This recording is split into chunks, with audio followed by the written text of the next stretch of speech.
ocasión una evaluación de las consecuencias que puede traer al ser humano el aislamiento social y la cuarentena de la que hemos sido todo este tiempo objeto por razones de la pandemia que todos conocemos. Entonces, quería que me ayuden un poco y que me sigan en el examen que vamos a hacer de cómo es que el hombre es en realidad un ser social. Lo hemos escuchado desde Aristóteles, el hombre es un ser social, pero en realidad, ¿cómo es que el hombre es un ser social? He recogido la propuesta de Maslow. En la pirámide de Maslow, como ustedes ven, vamos a empezar por aquí abajo explicando un poco cómo es que el hombre empieza a desarrollar algunos niveles de concreción, algunos niveles de desarrollo que le permiten al ser humano ubicarse en su entorno, conectarse con su entorno y pasar periodos de maduración en el proceso de su crecimiento y evolución. Fíjense, nosotros tenemos acá el primer nivel. Para empezar por acá, tenemos el primer nivel, es la etapa que considera Maslow y con la que estamos de acuerdo muchos, que es que efectivamente es la primera etapa madurativa que corresponde al nivel fisiológico. ¿Qué significa eso? Es el nivel primario, el nivel básico con el que el ser humano vive. Tiene que ver con comer, dormir, excretar, tener sexo, en fin. Este primer nivel que corresponde al primer desarrollo madurativo del cerebro, como ustedes recuerdan, lo hemos dicho en otras ocasiones, corresponde, por ejemplo, a la maduración del cerebro reptil. Este primer nivel fisiológico es el que primero intenta el ser humano resolver. Por eso es que le preocupa mucho la comida, le preocupa mucho el beber, le preocupa mucho tener esta facilidad, esta herramienta que le va a permitir desarrollarse. Luego tenemos un segundo nivel. Resuelto este primer nivel, pasamos al segundo nivel, que ya tiene que ver también con el proceso madurativo del propio cerebro. Y tiene que ver con esto que le llamamos la etapa de seguridad, la etapa de protección. Esta etapa de seguridad tiene que ver con la seguridad física y por lo tanto con la vivienda. Tiene que ver con la raíz, con sentirse conectado, con tener un vínculo, con tener una gen, con tener una organización a la que pertenecemos, que puede ser familia, y tiene que ver con el cuidado de su propia integridad física, el cuidado de su salud, por ejemplo. Tiene que ver entonces con la casa, con concretar una actividad. Nosotros le hemos puesto trabajo para que se entienda, pero es concretar una actividad que me permite tener una validación. Este segundo nivel tiene que ver con la seguridad. Esta validación parte precisamente de la seguridad. Por eso es que los seres humanos trabajamos, por eso es que estudiamos, por eso es que buscamos quehaceres, por eso es que nos conectamos con grupos humanos, por eso es que tenemos amigos en el barrio, en la comunidad, nos organizamos en instituciones, organizaciones civiles, colectivos, etc. Este es el segundo nivel madurativo en este crecimiento que el ser humano va a ir pasando y madurando. Luego pasamos a un tercer nivel, que es el del nivel de la pertenencia, el nivel de las relaciones sociales. Este es el nivel per se en donde el ser humano concreta su relación social, donde el ser humano transpone ya no solo su fuero interno de demandas personales y necesidades, sino que va un poco más allá, se conecta con el otro. Y aquí tenemos las relaciones con la amistad, con el afecto, puede ser con el afecto familiar, con el padre, con la madre, con los hermanos, con los familiares de su entorno, con los familiares cercanos o lejanos, pero le permiten tener un vínculo familiar, destacar la importancia del vínculo familiar. Me identifico con el vínculo familiar, me relaciono con ese vínculo, me relaciono y voy haciendo interacción a partir de ese vínculo. Y por supuesto, aquí cumple un papel importante los afectos a través de la pareja, que es la concreción básica. Recuerden que en el nivel estábamos hablando de sexualidad, de concreción sexual, que no es lo mismo que identificar a la pareja, porque escogemos a alguien con quien compartir, con quien construir proyectos, con quien desarrollar proyectos comunes, con quien extrapolar tal vez nuestras necesidades para conjuncionarlas en un solo esfuerzo. Y aquí cumple el papel importante en el que el ser humano va buscando con quienes se identifica, con quienes se va haciendo semejante, a quienes se parece. Entonces, la búsqueda de la comunidad tiene que ver con eso. Pertenezco a esta organización, pertenezco a este grupo humano, pertenezco a este grupo de estudiosos, pertenezco a este colectivo, etcétera, que se va a consolidar aquí, porque este es el nivel de la pertenencia, es donde yo ya me siento consolidado, me siento conectado, me siento identificado, me siento parte de. Cuando estos aspectos se vulneran, se quiebran, se resquebrajan, entonces el hombre desarrolla criterios de modo individual y por lo tanto construye patrones de aislamiento. Esos patrones de aislamiento van a poner en peligro este segundo nivel, este tercer nivel, y van a ir desordenando, por cierto, la estructura de la personalidad, que ya en sesiones anteriores hemos hablado de ella, cómo es que se va formando. Entonces, este tercer nivel, que es sumamente importante porque nos da el sentido de la pertenencia. Si este se consolida, podemos pasar a este otro nivel, que sería el cuarto, que es el nivel del reconocimiento. Es el nivel del reconocimiento. Yo soy importante porque tengo trabajo, porque gano bien, porque me reconocen, porque tengo un nombre ganado, porque hago una tarea útil, porque soy importante, una pieza clave. Yo recuerdo a un caballero que trabajaba, me acuerdo muchísimo porque esta es una empresa muy antigua y él viajaba, era una persona bastante mayor. Y él decía, no, es que tengo que ir a Tamborá, que nunca me he olvidado, porque recuerdo de niña que él me lo decía, era una persona como de 80 años, y a mí me parecía muy extraño que una persona tan mayor pudiera trabajar en esos lugares, y él me decía, no, es que cuando yo no llego, los ingenieros no saben cómo hacer, porque yo soy el que me conozco todos los cables, todas las conexiones, yo me los conozco. Y yo decía, tan importante es este señor, porque en efecto era importante su participación, pero fíjese cómo él se autopercibía como importante. Es este reconocimiento, esta autoconfianza que tiene que ver con el respeto propio y con el respeto de los demás respecto de lo que uno hace, dice o a veces también tiene como característica. Entonces tiene que ver con el éxito. Ojo con esto. Hay que hacer una distinción entre lo que es la percepción del éxito desde el punto de vista economicista, mercantilista, que hemos visto que se ha tocado muchas veces porque la gente dice, él tiene éxito porque tiene mucho dinero, el otro tiene éxito porque tiene poder. No, aquí no estamos hablando de ese éxito, estamos hablando del éxito personal como percepción de sí mismo. Tengo éxito porque soy una persona importante en mi núcleo, en mi grupo, en mi comunidad, en la universidad, en la escuela, en mi trabajo, etc. Tengo éxito porque tengo una validación de la que soy objeto y que me hace sentir importante. Y aquí hago un paréntesis para hacerles recordar, Dale Carnegie nos hablaba de algo que se llama el sentido de la propia importancia.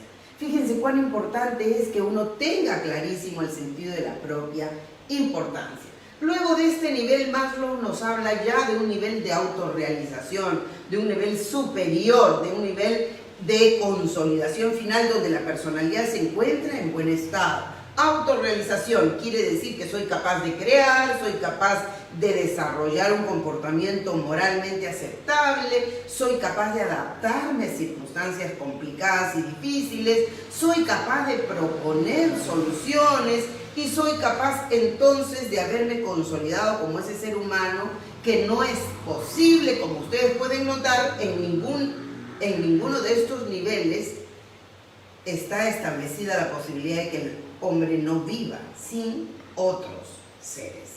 Es un ser social porque aquí necesita un intercambio para poder resolver sus demandas fisiológicas. Comida, por ejemplo, sueño, por ejemplo, sexo, por ejemplo, evacuación y excreciones. Todo eso necesita un intercambio, necesita yo te doy y dame comida, yo te doy el dinero o el trueque, lo que sea, y me das en cambio. Entonces, todos los niveles de desarrollo evolutivo del ser humano pasan por su relación, por su entorno, por su compromiso, por su capacidad para conectarse con el medio, con los otros, con los demás, con los que están fuera de nosotros. Recogemos, por ejemplo, ¿se acuerdan ustedes de lo que Platón nos hablaba con respecto a el mito de las cavernas? ¿Recuerdan cuando se hablaba de esta percepción particular que el hombre podía tener y que se traducía en una serie de sombras, que en realidad esas sombras eran pues lo que objetivamente conocemos como la realidad, pero para el hombre, pretendidamente explicándolo Platón, para el hombre esto era precisamente lo que ocurría en su cabeza? Pues bien, la realidad es algo que nos ocurre. Eso nos ocurre en nuestra cabeza porque tal es una realidad. Sin embargo, para Juan es una, para Pedro es otra, para María es otra. Todos miramos la realidad desde nuestro propio lente, desde nuestra propia evaluación personal, desde nuestra propia experiencia. ¿Quién puede decir la realidad? Está tal cual, pero todos no la miramos desde el mismo punto de vista. Todos incorporamos subjetividad. En realidad, el 75% de lo que hacemos, decimos, aprendemos, corresponde, para ser muy exactos, corresponde al plano subjetivo. Y esto, por ejemplo, corrobora nuestras tesis en materia de educación que hemos venido trabajando las 4 últimas sesiones, porque nos han enseñado a pensar que la inteligencia racional es la que resuelve los problemas y nos conduce al éxito y nos da finalmente el éxito del desarrollo evolutivo. Y lo que estamos notando es que si más del 70% de lo que nosotros decidimos, hacemos, pensamos, construimos, corresponde al plano subjetivo, entonces, ¿cómo es que solo podemos entrenar la inteligencia racional en ese hemisferio izquierdo al que hemos ocupado, al que hemos entrenado y del que nos hemos ocupado todo este tiempo en el modelo educativo actual?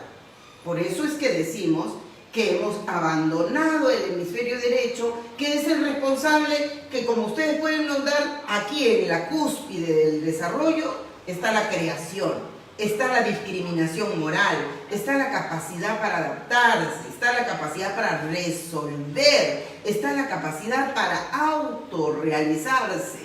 Es decir, después de haber transitado estas múltiples relaciones, yo soy capaz de proponer soluciones, yo soy capaz de analizar, soy capaz de adaptarme, soy capaz de realizar prospectos para un posible desarrollo no solo propio, sino el de los demás, porque puedo proponer. Si soy capaz de hacer eso, estoy haciendo uso de mi hemisferio derecho, porque es el que desarrolla conceptos, es el que analiza, es el que combina ambos hemisferios. Fíjense cuán importante es, y nos vamos dando cuenta de que hemos sido entrenados para esa inteligencia racional y hemos perdido de vista cuán importante es entrenar, potenciar, desarrollar esta inteligencia emocional que nos ha permitido o que nos permite entrenar las habilidades sociales que ahora vamos a ver.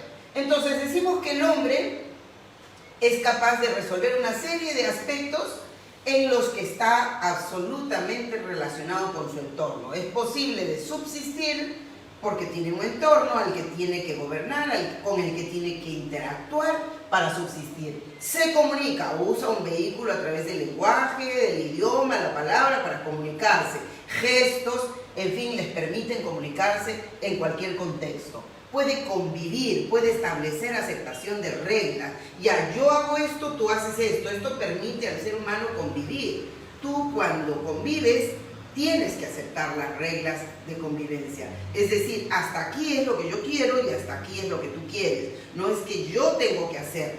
Si padecemos de una falsa percepción de la realidad y creemos que somos el centro del mundo, aún en nuestra casa, o en la escuela, o en el trabajo, entonces vamos a tener un grave problema de convivencia, porque no nos vamos a dar cuenta cuáles son los derechos del otro. hasta dónde el otro puede intervenir, hasta dónde el otro tiene derecho a exigir, hasta dónde el otro también es importante. Si no nos damos cuenta del otro y solo nos damos cuenta de lo que nosotros hacemos, entonces es como si habláramos un lenguaje individual, independiente, aislado, desconectado y por tanto esquizofrénico, en una esquizofrenia social que termina fracturando la posibilidad de adaptación.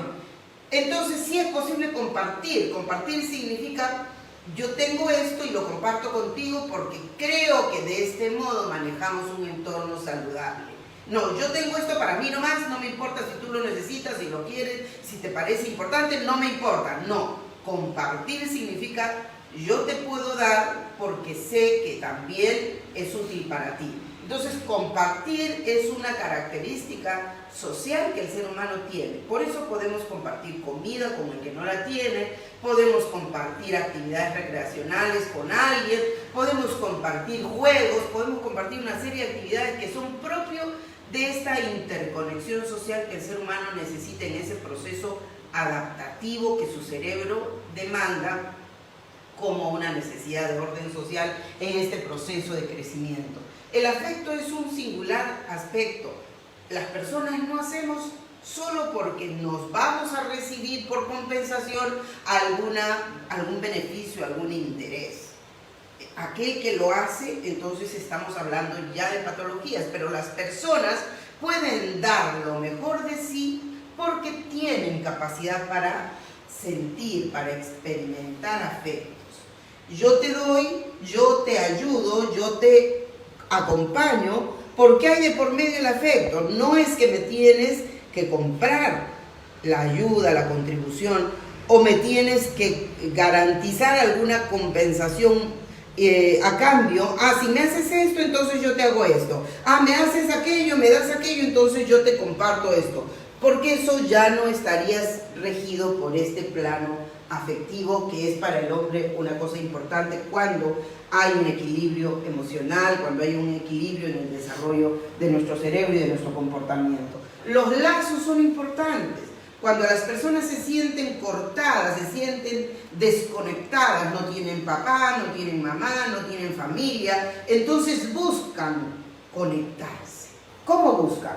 Pues está el grupo, está el barrio, está la comunidad, está la pandilla, que es una forma de representar esa comunidad y establecer y construir lazos. Todos vemos como muchos delincuentes, gente que ha perdido el contacto con su medio, gente que no ha desarrollado patrones de adaptación, gente que responde contra la comunidad a las reglas, oponiéndose a ellas, aunque le puedan parecer tal vez en algún momento aceptables, simplemente se oponen porque hay una disparidad afectiva frente a las reglas. Y esa no me relaciono contigo porque tú no estás en mi entorno. Yo no me identifico contigo, por lo tanto tú dices A, yo digo B.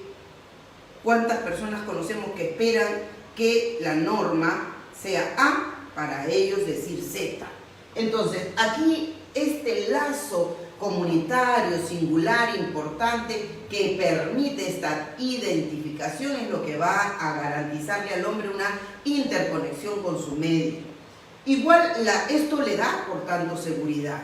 Yo tengo seguridad si me siento acompañado. Yo tengo una sensación de compañía, de protección, de seguridad, si es que tengo otras personas detrás mío. Incluso en el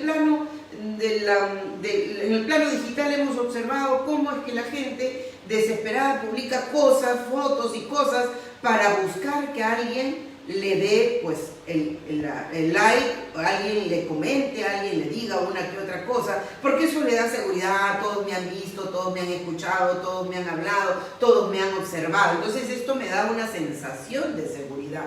Claro, esa sensación que espera de manera dependiente, una sensación que espera que el otro me responda, porque si no mi seguridad se va a desequilibrar, corresponde a una falencia, a una ausencia, tal vez a un desequilibrio, ¿no? Este es entonces un permanente intercambio en el que vive el hombre. Intercambio con su entorno, intercambio con la naturaleza, intercambio con los medios, con los elementos del medio donde vive. Es un intercambio permanente. Entonces el hombre en aislamiento empieza a fracturar estas posibilidades de conexión. el hombre en aislamiento. Si está solo, con mayor razón. Si es joven y no tiene pautas en un repertorio comportamental, probablemente se desorganice, rompe las reglas y sale porque no puede manejarse, no tiene una rutina, no tiene un repertorio que lo gobierne. Si es que vive en comunidad, no tiene más remedio porque probablemente la comunidad familiar establece las pautas de comportamiento y estas van a manejar el procedimiento de vida cotidiana. Entonces, es importante que nos demos cuenta cuánto es que el hombre puede desarrollar estas relaciones en este propósito de relación social al que el hombre no puede sustraerse.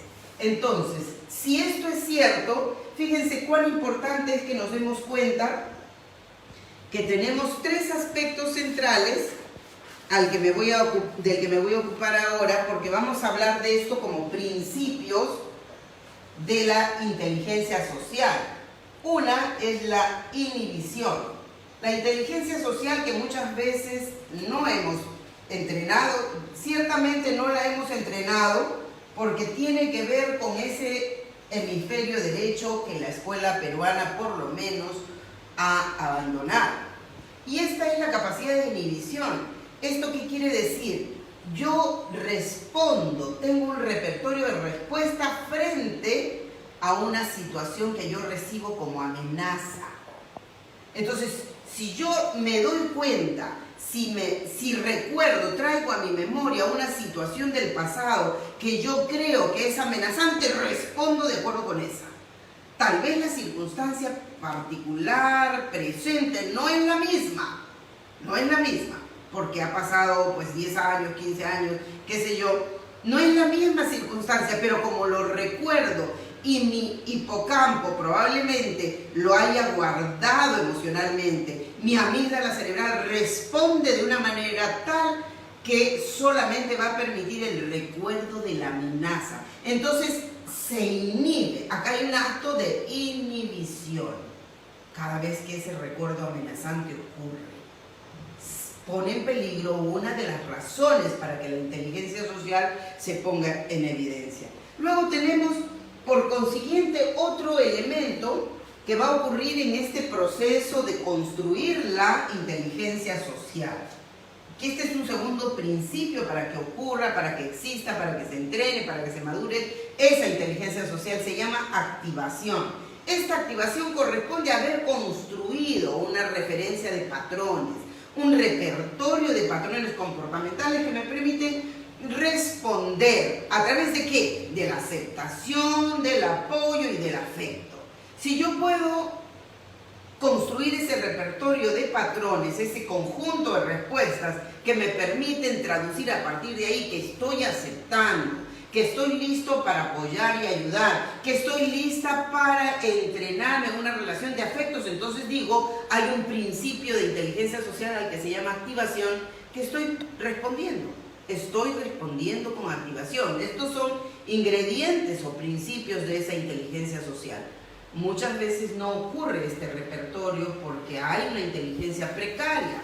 Entonces no me importa, primero yo, segundo yo, tercero yo nomás hago lo que me da la gana y entonces los demás me importan un pepino, no hago lo que es importante para todos, sino solo lo que a mí me importa.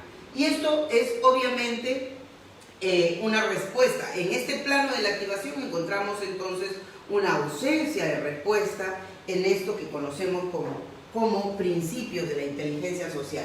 Tenemos este tercer principio, que es el de la asociación. Normalmente el ser humano va a relacionar sus experiencias.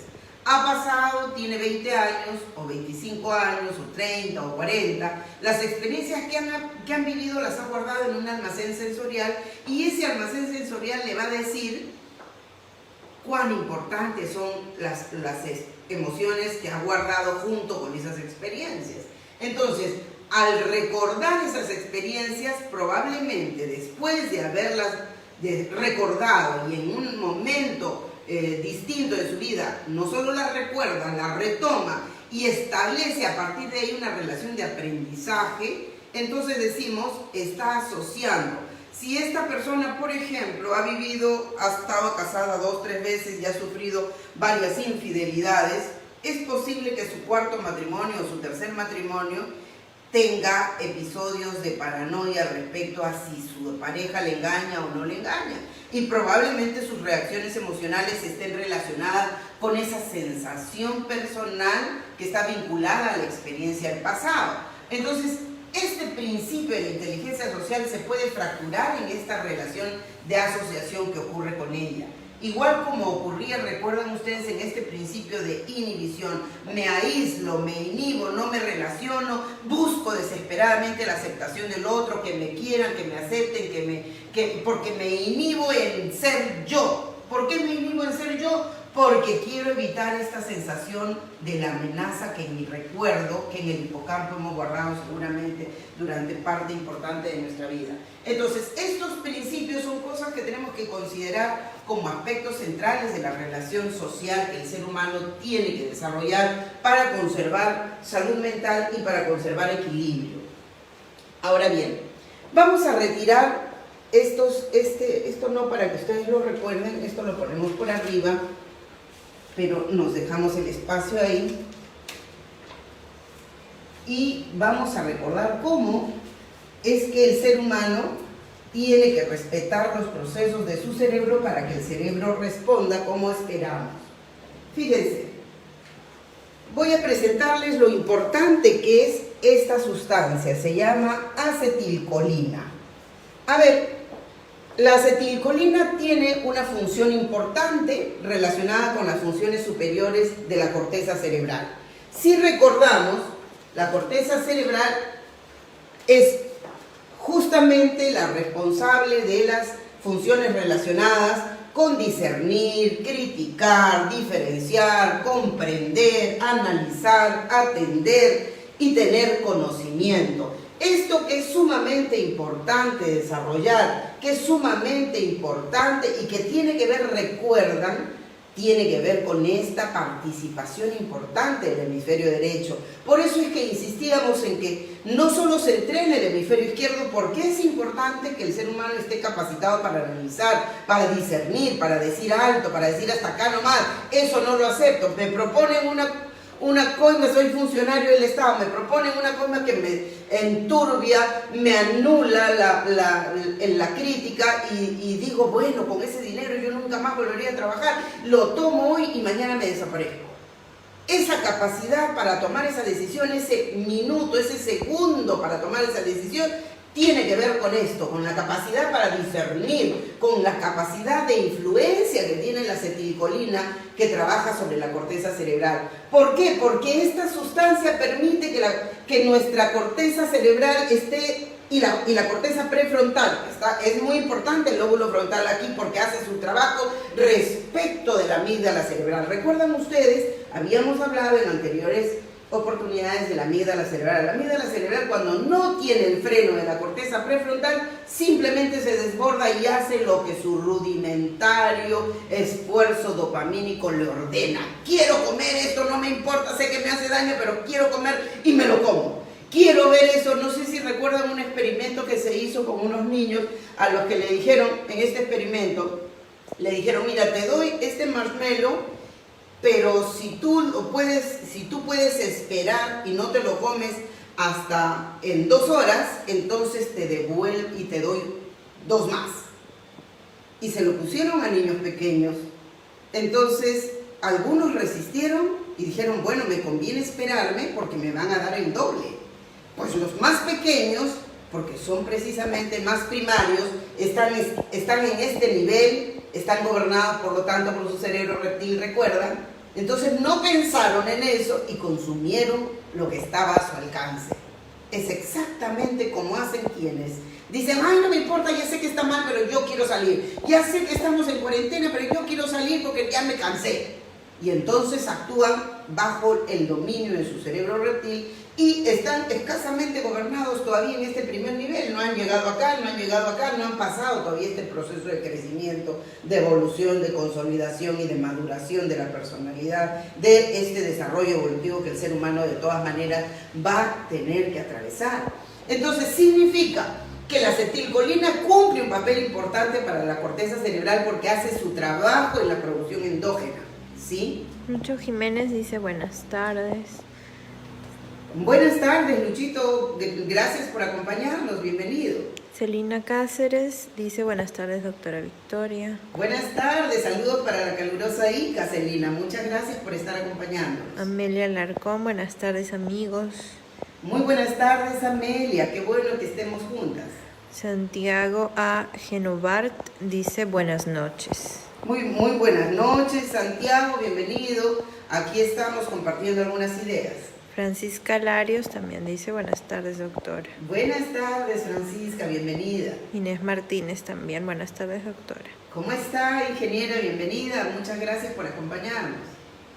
Bueno, entonces decimos, esta función importante de la corteza prefrontal, del lóbulo frontal, de la acetilcolina, está relacionada con las funciones superiores del cerebro, con las funciones superiores que tienen una relación en la corteza cerebral. Ahora, estas funciones que yo decía son importantes, el discernimiento, la crítica, diferenciar, esto me interesa, esto no me interesa, pero esto me conviene y esto no me conviene. Entonces, soy capaz de actuar porque la acetilcolina que de manera endógena está trabajando en mi cerebro, actúa.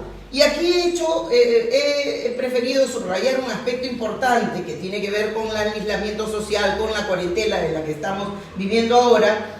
Por ejemplo, es un dato importante que ustedes tomen en cuenta que la producción de acetilcolina endógena en nuestro cerebro se va a disminuir gravemente si es que, por ejemplo, hay un consumo pasivo de televisor. Si hay un consumo pasivo del televisor o de la pantalla por mucho tiempo, la producción de acetilcolina va a disminuir gravemente. Porque ese consumo pasivo es pernicioso para la producción de acetilcolina, que es la que permite todos estos procesos, por supuesto, y es el que permite una respuesta inteligente. Si a eso le sumamos tóxicos, por ejemplo cigarrillos, por ejemplo alcohol, por ejemplo drogas, ya estamos en grave problema. Si a eso le agregamos comida chatarra, por ejemplo fritura todos los días, por ejemplo salchipapa, por ejemplo pollo broster, por ejemplo bistec todos los días, o comida de ese tipo, o comida enlatada o embutidos, ya estamos en un grave problema que va a romper el equilibrio de la producción endógena de acetilcolina. Por lo tanto afectará la corteza cerebral, por lo tanto afectará en el comportamiento del lóbulo frontal, y por lo tanto va a, digamos, sabotear el trabajo de la corteza prefrontal sobre la amígdala cerebral. ¿Estará en condiciones la corteza prefrontal de ejercer su trabajo de freno respecto de la amígdala? No. ¿Por qué? Porque hay una alteración acetilcolínica. Entonces, si estamos consumiendo horas de horas del televisor, o estamos consumiendo horas de horas la pantalla, el internet, ojo con esto, señor ministro, señor Benavides, las clases son importantes, pero hay que supervisar que el trabajo del maestro permita que ese llegar a través de un curso, 20 minutos, 15 minutos, está muy bien, porque eso no afectaría seriamente. No estamos haciendo trabajo de 5 horas, 6 horas, por favor, a los padres de familia. No hay que requerir que los chicos lleven clases de 3, 4, 5 horas continuas, porque ese consumo pasivo del televisor es un consumo peligroso para la producción acetilcolínica en nuestro cerebro y por lo tanto va a perturbar gravemente estos aspectos del desarrollo que necesitamos como seres humanos. Si a esto, por ejemplo, no le permitimos desarrollarse de manera equilibrada, vamos a tener un grave problema en el hipocampo. ¿Recuerdan ustedes que el hipocampo guardaba el recuerdo de las experiencias con esa connotación emocional que me hacía notar, oye, un momentito, ¿te acuerdas que esa persona fue la que te engañó? Mira, no vuelvas con esa persona, es la que te engañó. Eso es el trabajo del hipocampo, me lo va a hacer notar. ¿Correcto? Y recuerden ustedes que hay un vínculo, hay un estrecho vínculo con el giro del cíngulo que guarda relación con el trabajo de las neuronas espejo que nos permiten la empatía. Entonces, es peligroso que nuestros chicos, que nuestros jóvenes, que nuestros estudiantes estén horas de horas en la pantalla, en el internet, en la computadora, totalmente peligroso.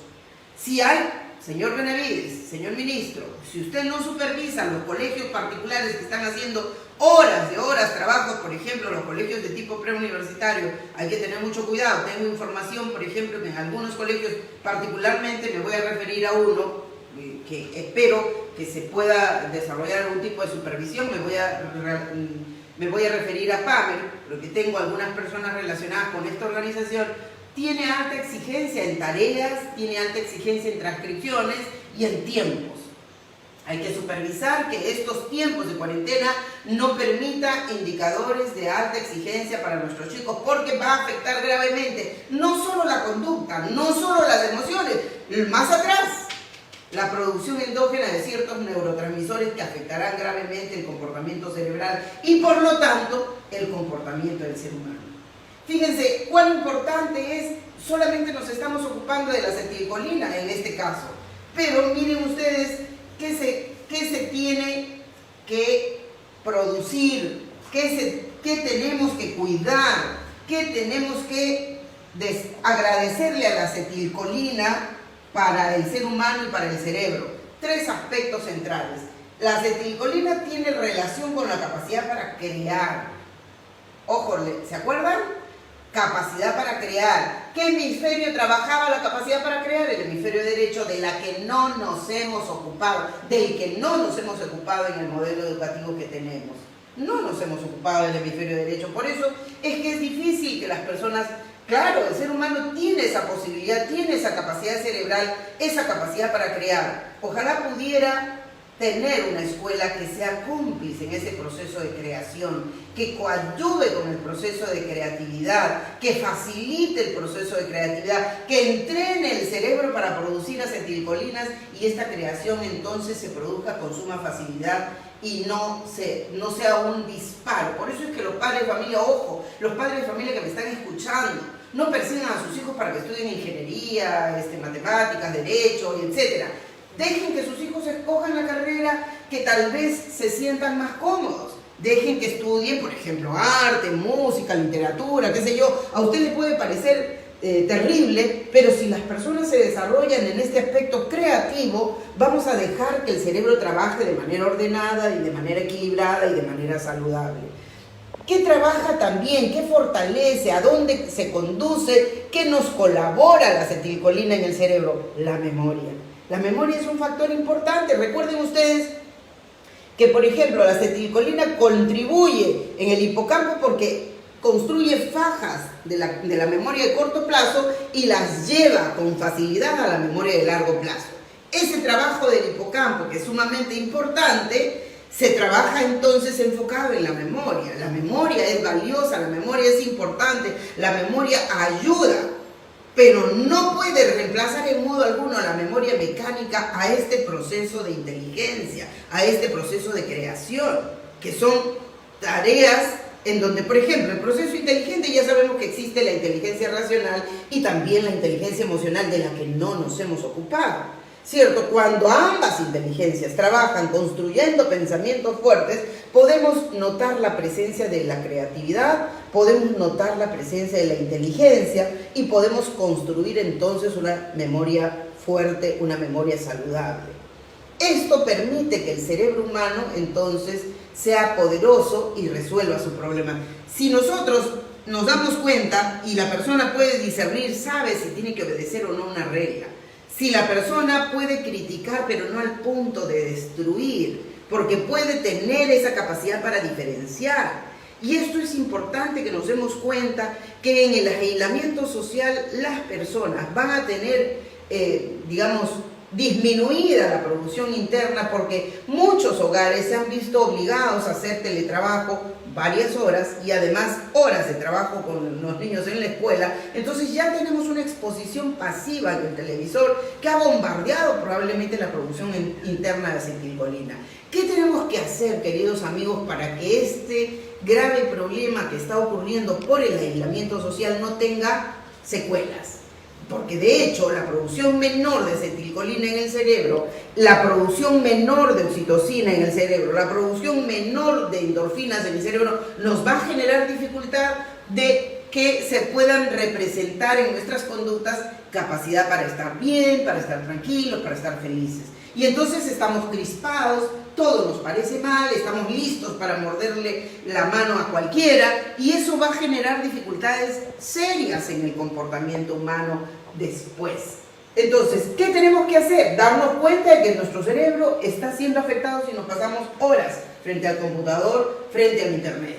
No puede usted permitir, señora madre de familia, señor padre de familia, que ese consumo pasivo que agrava la producción de acetilcolina siga ocurriendo. Tiene que haber interacción, tiene que haber comunicación. Puede usted tener el televisor y estar haciendo cosas, estar cocinando, estar haciendo cosas, y entonces no lo afectará. Pero si usted se sienta 4 o 5 horas continuas a mirar el televisor, entonces sí vamos a estar en problemas.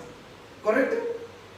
Segundo, si usted se da cuenta que las reglas de convivencia están siendo fracturadas, lo que es normal en la convivencia interna cuando hay una situación de desequilibrio emocional, el miedo hace su ingreso y entonces obviamente el miedo va a generar una alteración en la producción de neurotransmisores de producción endógena. Y esto va a generar, por lo tanto, comportamientos defensivos. ¿Qué significa? Que la gente va a estar crispada, va a pensar, es contra mí, me están haciendo a mí. Y entonces eso va a generar comportamientos hostiles.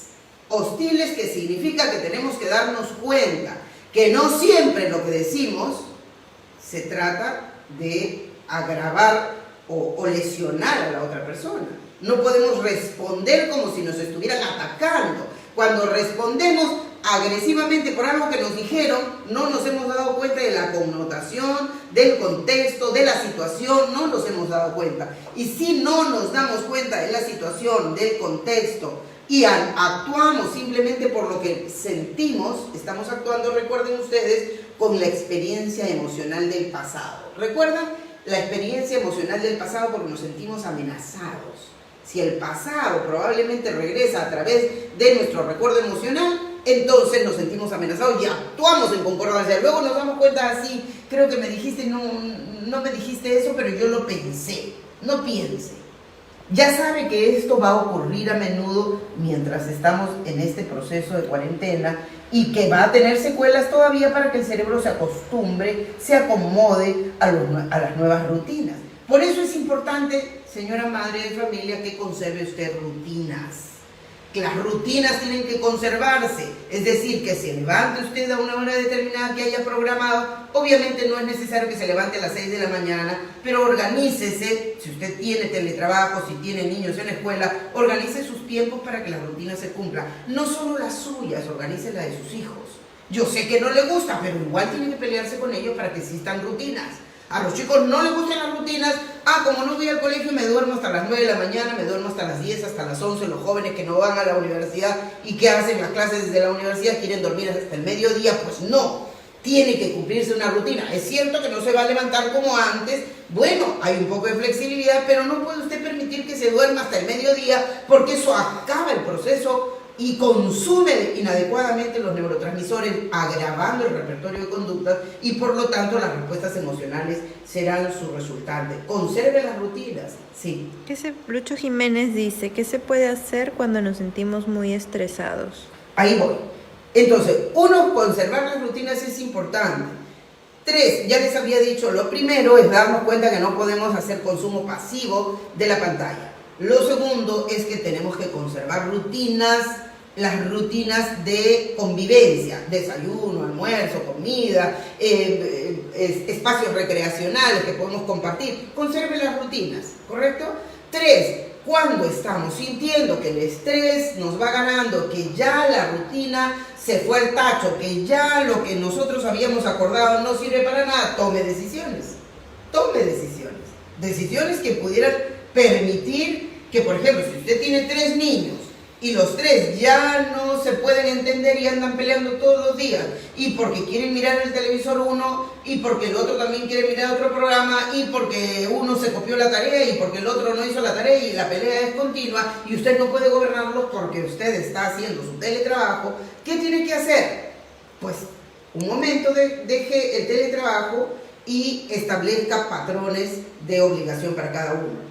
Porque si ellos no pueden ponerse de acuerdo y usted los deja, déjenme en paz, no me molesten porque estoy ocupado, y los manda a que hagan lo que sea y cierra la puerta, ya perdió usted el control, perdió usted el timón de las cosas. Entonces no puede perder el timón porque los padres no podemos darnos el lujo de perder el timón. El timón significa que tenemos que conducir a nuestros hijos con ellos o incluso en contra de ellos. Este cuento que muchas veces los psicólogos dicen, no, que es necesario persuadirlos, sí, claro, es necesario persuadir cuando todo marcha bien. Hay que persuadir, hay que preferir el acuerdo, el consenso, cuando todo está bien. Pero no le puedo dejar a mi hijo que se auto-perjudique. Si estoy consciente de que se está auto-perjudicando porque se encierra en su cuarto, se pone los audífonos acá y se pasa horas de horas en comunicaciones tan largas con sus amigos o con las redes sociales o con mirar juegos o videos, entonces ya estamos en problemas. Ahí usted no puede consensuar. Usted lo que tiene que hacer es tomar decisiones, mi querida amiga. Si es mamá, si es papá, pues tome decisiones y esas decisiones tendrán que partir primero por la advertencia, segundo por la advertencia, hay que hacer el proceso y luego tomar una decisión. Dice, bueno, como tú no has tomado la decisión de obedecer, no has tomado la decisión de cumplir, no has tomado la decisión de respetar el acuerdo, entonces cambiaremos los acuerdos, porque ya no respetaste el acuerdo. Entonces, a partir de ahora, tú harás esto mientras yo hago esto. Y entonces, ¿eso qué significa? Que vamos a vernos obligados a aceptar, que vamos a vernos obligados a cumplir con un proceso que se llama adaptación. Y la adaptación tiene que ver con estos patrones sociales.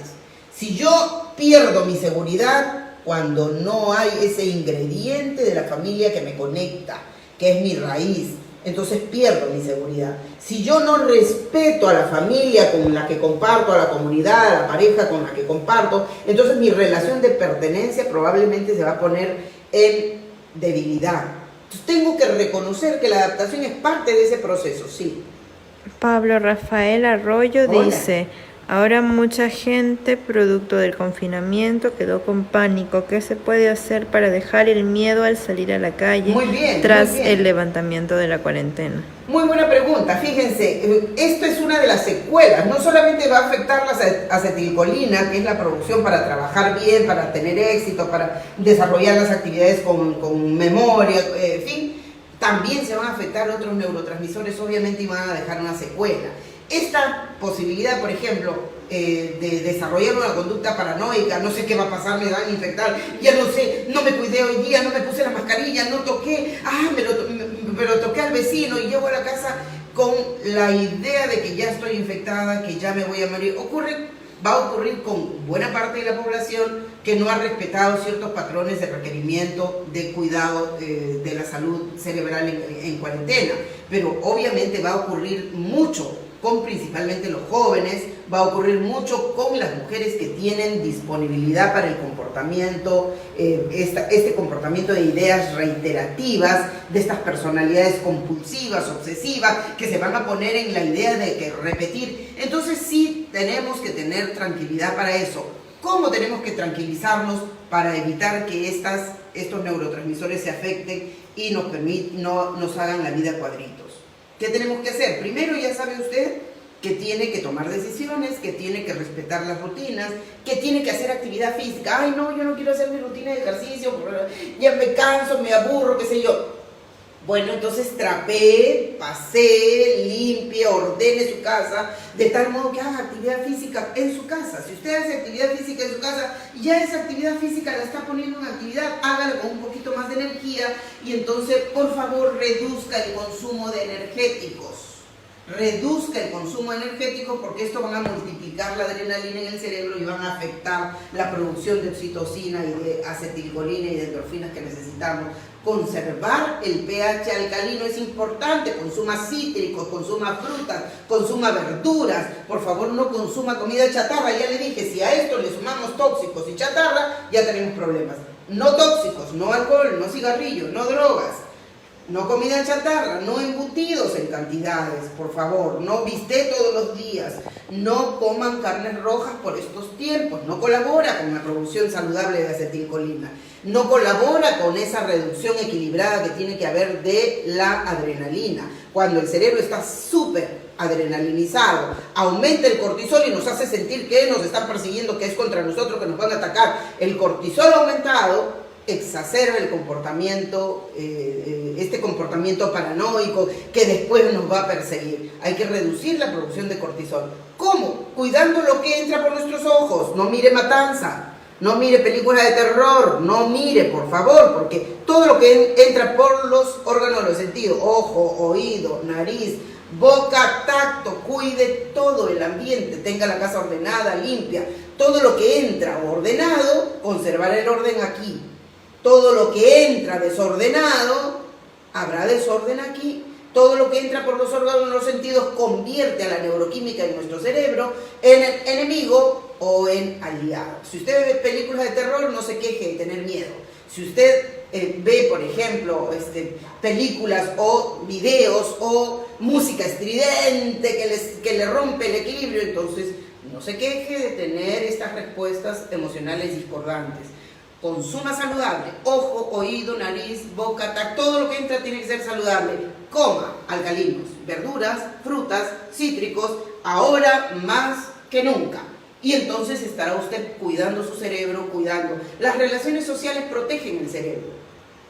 Si conservamos relaciones sociales a través de las redes, llamamos por teléfono a nuestros vecinos, a nuestros amigos, a nuestros familiares, llame por teléfono. No le mande nomás caritas, llame, escuche la voz de sus compañeros, de sus amigos, de sus parientes. Escuche la voz aunque sea para saludarlos. Estén listos para dar esa palabra de ayuda. Cuando uno se está ocupando del otro, entonces deja de enfocarse obsesivamente en sí mismo. Hay que preocuparnos por el otro para darle trabajo al giro del cíngulo y a las neuronas espejo. Trabaje también para proponer cosas. Respire lento y profundo varias veces al día. Sonría. Puede enojarse si quiere, puede molestar si quiere. No es malo enojarse. Lo que es malo es no darse cuenta de los errores y volverlos a repetir 1, 2, 4, 5 veces. Si usted se da cuenta del error, entonces sea capaz de rectificar. Si usted se da cuenta, rectifique, no solo se disculpe, rectifique, es decir, ya no lo vuelvo a hacer. Bueno, entonces, no, es que no puedo volver, es que siempre digo lo mismo, siempre vuelvo y digo lo mismo. Entonces póngalo, escríbelo en un papel y péguelo en su cuarto. No debo decir esta palabra. Si es pequeño y dice una lisura, la mamá le corrige 40 veces y sigue diciéndolo, entonces escríbelo en un papel y pégueselo. Esto es lo que no debes repetir. Llene su casa de frases importantes, activadoras, positivas, valiosas. Entonces será importante que su cerebro esté lleno de estímulos positivos. Respire lento y profundo varias veces al día. Haga respiración consciente. Cuando duerma, al momento de estar echado, por favor, respire y escúchese. No se duerma con el celular, tenga la gentileza. No se duerma con el celular en la oreja. No se duerma mirando videos, porque si se duerme, no solo se pone en peligro físico, químico, eléctrico, porque ya sabe que usted el celular tiene radiaciones que pueden poner en peligro la actividad cerebral. No se duerma con el celular, deje el celular lejos y olvídese de él cuando va a disponerse a dormir. Tome por lo menos 20 minutos durante la etapa de inicio del sueño para respirar y escucharse. Entonces su cuerpo, sus neurotransmisores se van a ir equilibrando. Sonría. Recuerde sonreír.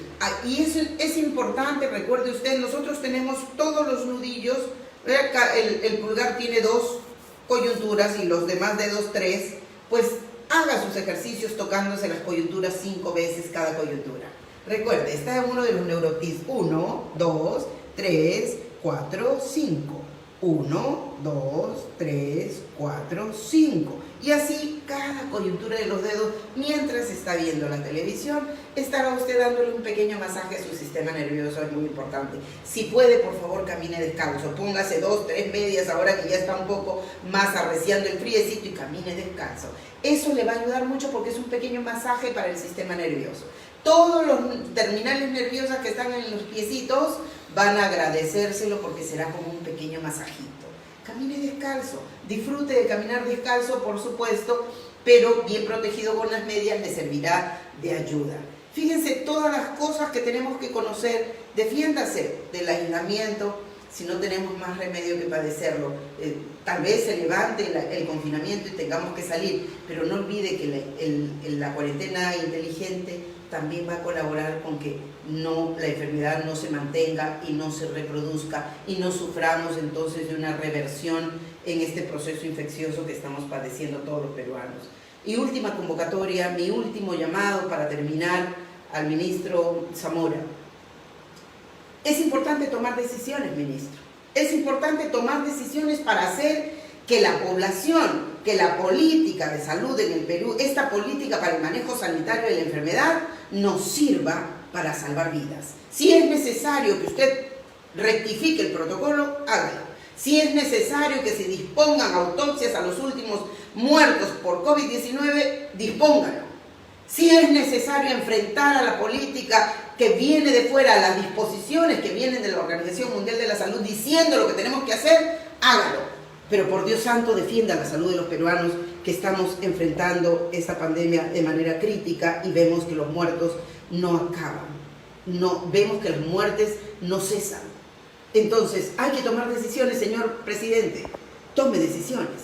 Si es necesario mandar a pasear a estas organizaciones que están presionando porque las decisiones políticas se tienen que hacer, las decisiones políticas están supeditadas ahora a decisiones de conjunto y de unidad para salvar la vida de los peruanos.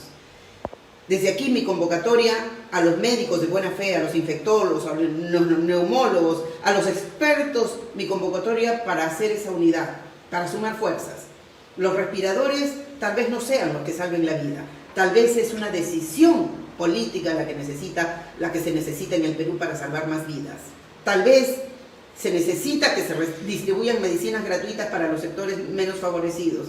Tal vez esa distribución, porque no podemos permitir que la farmacéutica nacional ponga de rodillas a la población. No es posible que una pastilla cueste 15 soles y que el país no haga nada. Señor presidente, tome decisiones. El Perú y los peruanos se lo vamos a agradecer. Muy bien. Volveremos entonces el próximo jueves con algo más. Muchas gracias por acompañarme.